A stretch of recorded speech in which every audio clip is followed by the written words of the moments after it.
So we're continuing in the explanation of Qatrun Nada. Our broad topic is Al-Ma'arif, the definite nouns. And now we are at the case of Al-Mudafu ila Ma'rifah, something that is annexed to a definite noun. So we want to talk about Idafa today. The author here is not focusing on some aspects of Idafa here. That's because the aspects of Idafa that he's not going to talk about here are reserved for talking about Jar, the state of Jar, because as you know, the Mudaf ilayhi, the second part of the Idafa, is always Majroor. So he doesn't want to talk about that part here. He says, may Allah Ta'ala have mercy upon him. Asl, original text. وَالْمُضَافُ إِلَى وَاحِدٍ مِمَّا ذُكِرْ. And something annexed to one of what has been mentioned. Something mudaf to one of what has been mentioned. Okay. So this word mudaf, I'm going to translate it as annex or annexed. Here, this is al-mudaf is ism maf'ul. It's an adjective describing a receiver. It's a receptive adjective. Here, al-mudaf means alladhi yudaf. Alladhi yudaf. Didn't we learn that? Here. Now comes back for you. What does al mean here? Al means alladhi. And mudaf means yudaf. Alladhi yudaf. So I'm going to translate that as annexed. And the idafa is the annexation. So let's back up here. What's idafa? Idafa is when you take two words and you compound them into one word, into what's like one word, rather. It's not one word. Idafa, here's the idafa. That's when you put two words together. They're going to be like one word. Like you say, Rasul, that's one word. Allah, that's another word. And then when you annex the first one to the second one, you say Rasulullahi. Originally it was Rasulun,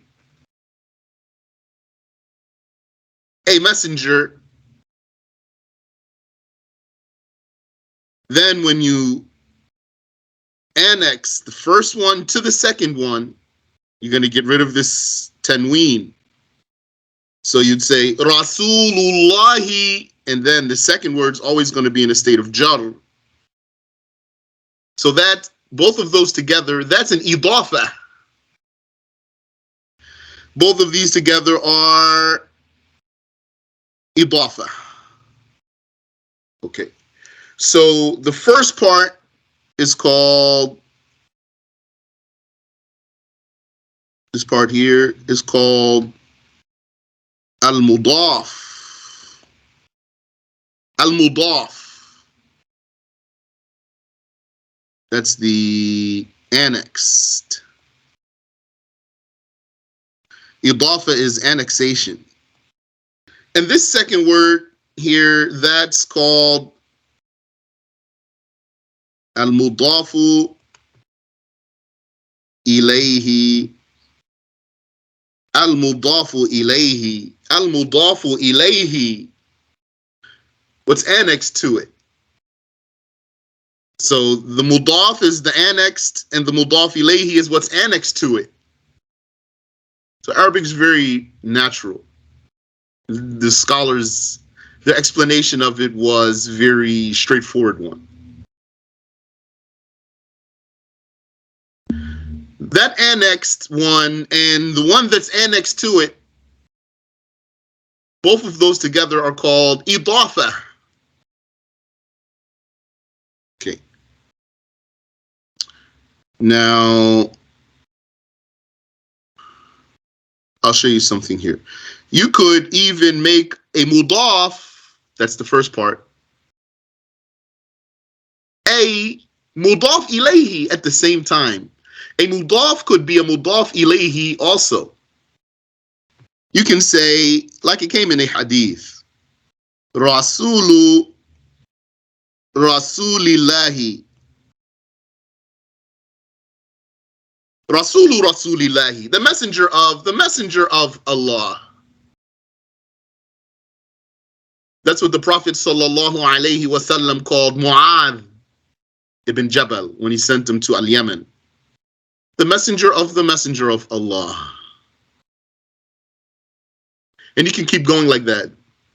The such and such of, the such and such of, the such and such of, the such and such of. Okay. So you say, for the first one, Rasul, that's mudaf. And in this case, it's marfu' because it has a dhamma. And then Rasuli, you say mudaf ilayhi, majroor. Wa huwa mudaf, and it's also a mudaf. And lafzul jalala, the name of Allah, mudaf ilayhi, is mudaf ilayhi, majroor. Every mudaf ilayhi is always majroor. Only the very first mudaf depends on whatever's going on in the sentence. And everything else, every mudaf ilayhi is always majroor. Okay. So Ibn Hisham says, wal mudafu ila wahidin mimma dhukir. And something annexed to one of what was mentioned. One of what was mentioned. Wahidin mimma dhukir. What was mentioned? What was mentioned were the definite types of nouns. So ma here means al-ma'arif. One of those definite nouns that have been mentioned. What are those? Those are, you should know them, but I'm just going to tell you. Al-damir, pronoun. Al-alam, proper noun. Ismul ishara, pointing noun. Al-ismul mawsul, relative noun. And what? Dhu adah, something manipulated by the tool of definiteness.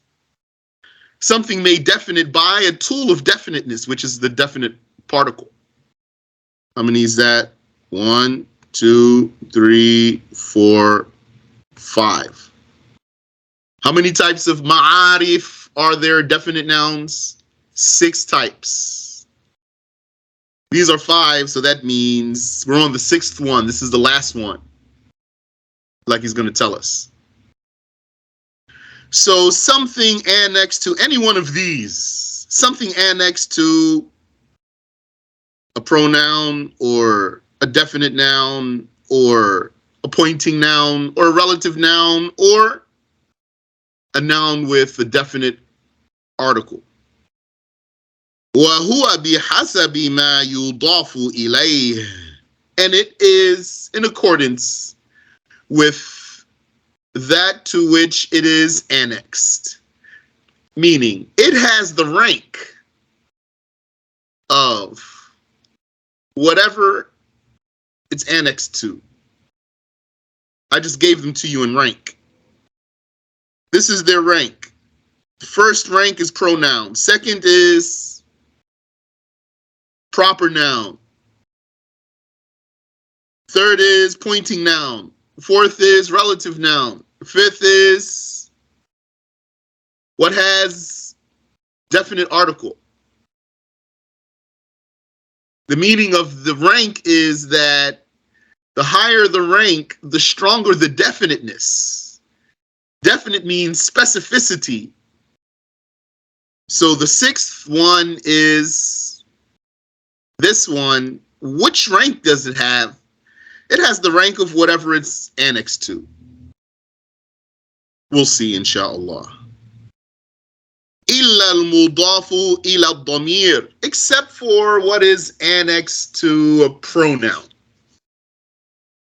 فكالعلم. Then this one will have the rank of a proper noun. Yani, it won't get as high as the rank of a noun. The mudaf, because we were talking about here. We're talking about the mudaf itself, the annexed, the mudaf. What's the rank of that word right there? Because it's going to be annexed to, it's mudaf ilayhi is going to be one of these five. So what's the rank of this noun here, which is the mudaf? Like when we said Rasulu, Rasulillahi, so Rasul is the question here. What's the rank of that? Its rank is the rank of whatever it's annexed to. In this case, we have a series of annexations. But not in the case of the pronoun. The pronoun will maintain its top rank position exclusively. It won't share that top rank with a mudaf. A mudaf won't get higher than second rank in definiteness. Let's see what he says. الشرح, the explanation. النوع السادس من المعارف. The sixth type of definite nouns is ما أضيف إلى واحد من الخمسة المذكورة. Anything annexed to one of the mentioned five. نحو, such as غلامي, my lad. My lad, or the lad of mine. So how do you translate an idafa? I've been saying annexation. That's what I'm going to call it. Here, idafa, which is annexation, I'm going to call it, is, you could call it possessive construction, or you could call it genitive construction, because idafa is essentially, there's two ways to translate it. If you translate it with of, then you're going to say the messenger of Allah. If you translate it without of, then you're going to say Allah's messenger, apostrophe S. Okay? So here, ghulami.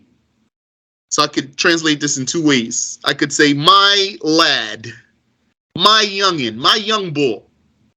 Or I could say the lad of mine, the lad of mine. So there's two words here. Ghulam and this ya, which is the pronoun. Ghulami. So that's an annexation. Wa ghulamu hadha. This one's lad. Or the lad of this. The lad of this. This one's lad. Or that one's lad. The lad of that. Wait.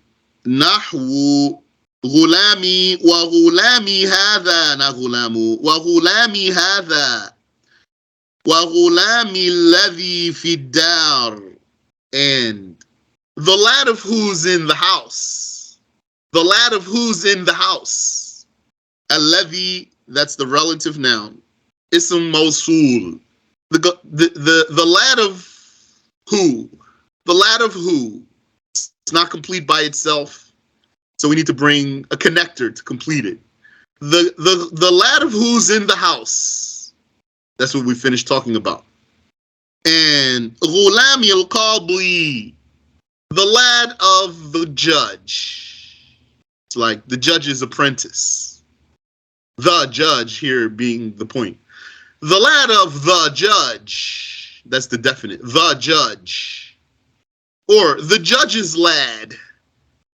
وَرُتْبَتُهُ فِي التَّعْرِيفِ كَرُتْبَةِ مَا أُضِيفَ إِلَيْهِ.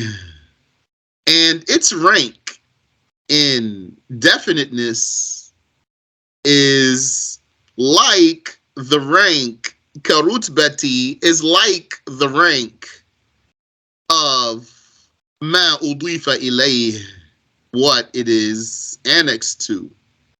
Now you just heard me say of. It means there's idafa right here.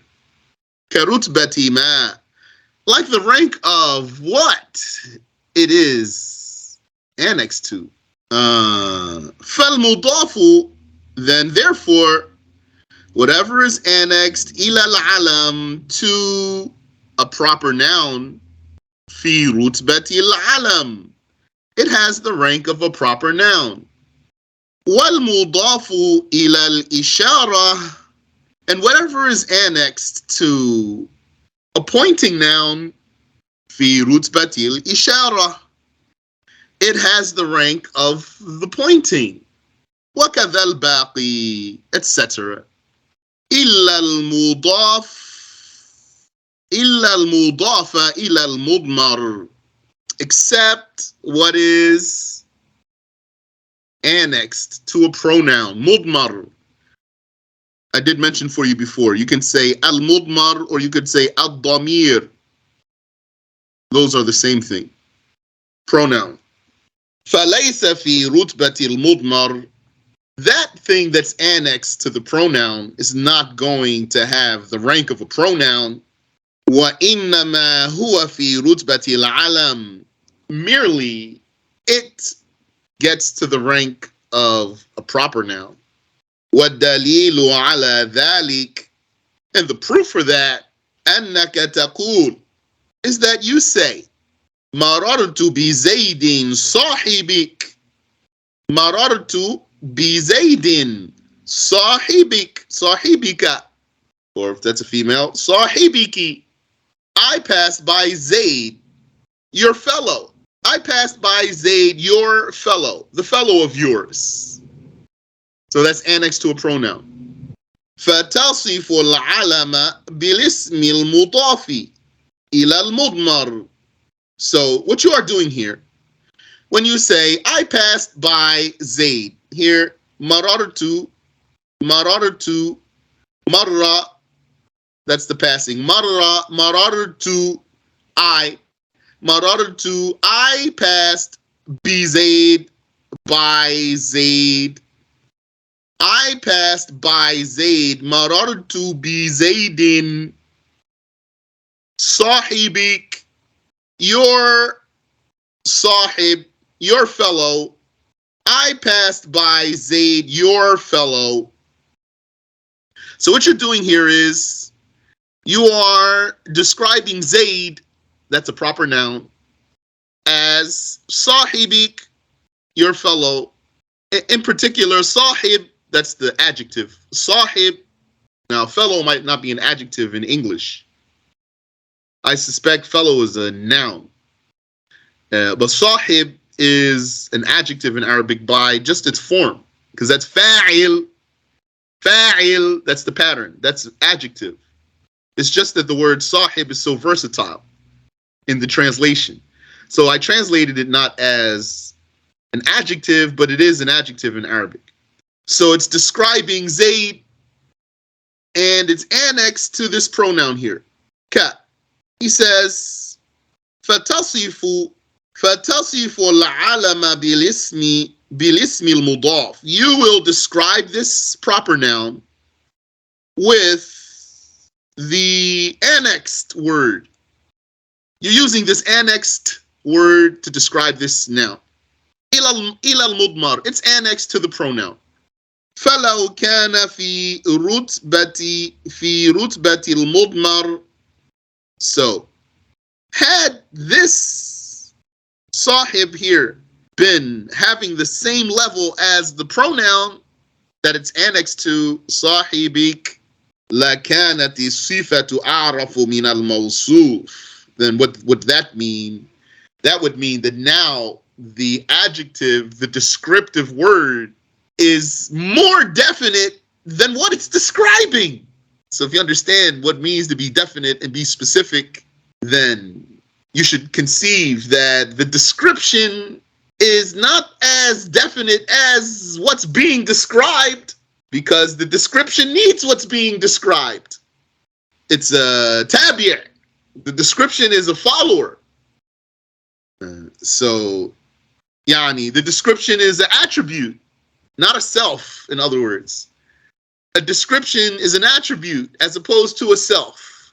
So, which one is more definite, the self or the attribute? It's the self that is. So, فلو كان في رتبة المضمر لكانت الصفة أعرف من الموصوف.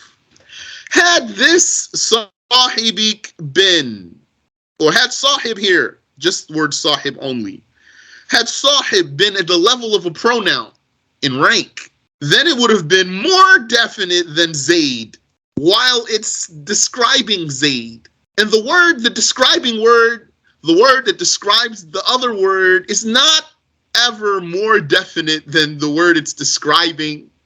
That's why he said, وَذَلِكَ لَا يَجُوزُ عَلَى الْأَصَحِّ. And that's not permissible or possible. That's not possible according to what's most correct. So therefore, whatever is annexed to a pronoun would not reach the level of a pronoun. It would at most reach the level of a proper noun. So here's sahibik. Sahib here is as strong as a proper noun. Okay, so we're done there. That's another chapter complete by the help of Allah. So now we're on the next chapter. Altogether, we're done with definite words. Definite nouns with all of its subheadings. That whole thing's done now. Now we're on, as you can see, al-mubtada wal-khabar. It's basically subject and predicate. Subject and predicate. Whole new topic now. So what do you say? Should we stop now and save this for next week and suffice with what we have taken? Maybe we should. So you can digest that then, insha'Allah ta'ala. Study that. Barakallahu feekum. We'll stop here.